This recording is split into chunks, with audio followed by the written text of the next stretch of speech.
نحمده ونصلي على رسوله الكريم اما بعد اعوذ بالله السميع العليم من الشيطان الرجيم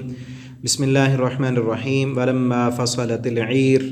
قال ابوهم اني لاجد ريح يوسف لولا ان تفندون۔ ترجمہ قرآن کے سبق میں سورہ یوسف آیت نمبر 94 سے پڑھیں گے۔ ولما فصلت العير، جب جدا ہوا قافلہ مصر سے، اور قال ابوہم، کہا ان کے باپ نے، یوسف علیہ السلام کے ابو نے کہا، انی لاجد ریح یوسف، بے شک میں پاتا ہوں یوسف کی خوشبو۔ ابھی پچھلے سبق میں ہم نے پڑھا نا، یوسف علیہ السلام کے پاس جب تیسری مرتبہ ان کے بھائی گئے، واپس آنے لگے، تو یوسف علیہ السلام نے کیا کہا کہ تم سب وَأْتُونِي بِأَهْلِكُمْ أَجْمَعِينَ، سارے گھر والے اب تم جو ہے نا میرے پاس آ جاؤ، اور اذهبوا بقمیصی، یہ میری قمیص لے کر جاؤ اور میرے بابا کے چہرے پر ڈالنا، تو اللہ ان کی بینائی کو لوٹا دیں گے۔ اور ابھی وہی قمیص چلی ہے مصر سے، اللہ رب العالمین نے اپنے رحمت سے یوسف علیہ السلام کی خوشبو حضرت یعقوب علیہ السلام کو سنگھوا دی، ٹھیک ہے نا۔ اب یعقوب علیہ السلام کیا کہتے ہیں؟ قال ابوہم انی لاجد ریح یوسف، بھائی تو سارے گئے ہوئے تھے نا بیٹے یوسف کے پاس، پیچھے پوتے پڑوتے چھوٹے بچے تھے، ان کو کہنے لگے، او میرے پوتو، او بچوں، انی لاجد ریح یوسف، مجھے یوسف کی خوشبو آ رہی ہے۔ ایک بات کہوں، دیکھیں نا انداز کیسے، ایک بات کہوں، اگر تم مجھے دیوانہ نہ کہو، اگر تم مجھے یہ نہ کہو کہ بابا پاگل ہو گیا ہے پیار میں، کہ تم تو کہو گے بار بار یوسف کی محبت میں رو رو کرنا، وہ بچے بھی کہتے تھے کہ بابا جو ہے نا ہمارا یوسف کی محبت میں دیوانہ وار ہو گیا ہے، لولا ان تفندون، تم یہ نہ کہو کہ میں یوسف کی محبت میں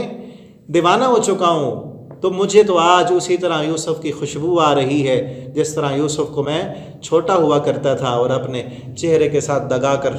جو ہے اسے پیار دیا کرتا تھا، آج مجھے وہی خوشبو آ رہی ہے، لولا ان تفندون۔ اب یہاں یہ دیکھیں، اللہ جب بتانے پہ آئے، قمیص چلی ہے مصر سے، اللہ نے خوشبو دے دی ہے، سینکڑوں میل دور وہاں سے خوشبو اللہ نے پہنچا دی، اور جب یوسف علیہ السلام کو کنویں میں ڈالا تھا، چند قدم کے فاصلے پر،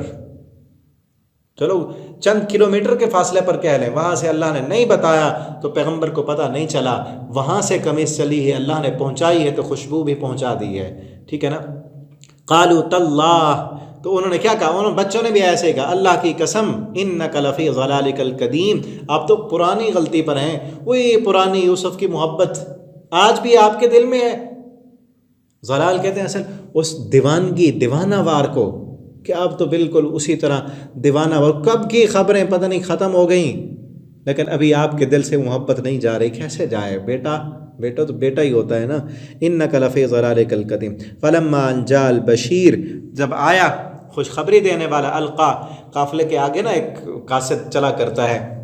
اس کو بشیر کہتے ہیں، وہ جب آیا، القاہ علی وجہہ، تو ڈالا اس کو اس کے چہرے پر، وہ قمیص ڈالی، فرتد بصیرا، تو چہرے کا نور جو ہے وہ واپس لوٹ آیا۔ قال الم اقل لکم، تو انہوں نے کہا کیا میں نے نہیں کہا تھا تمہیں، انی اعلم، بے شک میں وہ جانتا ہوں، من اللہ، اللہ تعالیٰ سے، ما لا تعلمون، جو تم نہیں جانتے، یعنی اللہ رب العالمین کی طرف سے میرے پاس وحی کے ذریعے جو علم پہنچتا ہے، اور جو اللہ تعالیٰ اپنے پیغمبروں کو حالات سے اپنی مشیت کے تحت آگاہ کرتے رہتے ہیں، آپ کو تو نہیں پتہ، میں جانتا ہوں اللہ کی طرف سے، تم نہیں جانتے۔ پتہ چل گیا، ساری خبر سنا دی کہ یوسف تو زندہ ہے اور وہی عزیز مصر ہے، اللہ نے عزت کے تاج جو ہے، عزت کے تخت عطا کر دی ہیں، اور ہم اسی کے پاس ہی گئے ہوئے تھے۔ قالوا یا ابانا، اب سب بچوں نے بھی کہا، بیٹوں نے، یا ابانا، اے ہمارے ابا جان، استغفر لنا ذنوبنا، آپ بخشش مانگیں ہمارے گناہوں کی، انا کنا خاطئین، بے شک ہمیں خطا پر تھے، ہم سے غلطی ہوئی ہے، آپ بھی معاف کر دیں ہمارے لیے، اللہ تعالیٰ سے بھی آپ معافی مانگیں۔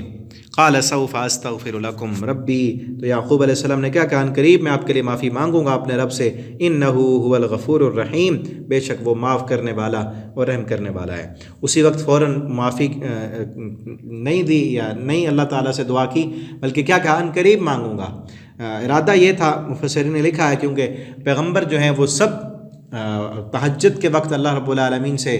معافیاں مانگتے ہیں اور دعائیں کرتے ہیں، اس وقت ارادہ تھا کہ تہجد کے وقت آپ کے لیے میں اللہ تعالیٰ سے معافی مانگوں گا، تو ہمیں بھی چاہیے کہ ہم تہجد کے وقت اٹھیں، اللہ رب العالمین سے اپنے گناہوں کی معافیاں مانگیں، اللہ ہمیں توفیق عطا فرمائے۔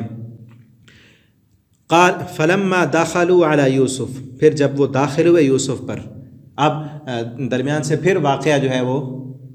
مختصر چونکہ قرآن نے بیان کیا ہے، وہاں سے چلے پھر آئے میلوں کے سفر کر کے یوسف علیہ السلام کے پاس جب پہنچے تو یوسف علیہ السلام نے انہیں داخل کیا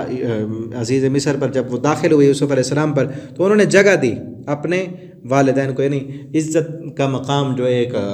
وزیر کا یا بڑے لوگوں کا ہوتا ہے وہاں پر یعقوب علیہ السلام کو اور اپنے والدین کو وہاں بٹھایا. وقال، اور انہوں نے کہا وقال ادخلوا مصر ان شاء اللہ آمنین، داخل ہو جاؤ تم اس شہر میں مصر میں اور انشاءاللہ تم جو ہے اگر اللہ نے چاہا تو امن والے ہوگے، یہاں پر تمہیں سکون ہوگا، اطمینان ہوگا. اب وہ پریشانیاں جو تھیں وہ ختم ہو گئیں اور قحط سالی تھی تمہیں وہاں وہ بھی ختم، اور امن اور سکون کی زندگی تمہارے لیے ہوگی یہاں پر. تو آگے انشاءاللہ ہم اگلے سبق میں پڑھیں گے. اللہ تعالی ہمیں قرآن پڑھنے، سمجھنے، اس کے مطابق عمل کرنے کی توفیق دیں. والسلام علیکم ورحمۃ اللہ وبرکاتہ.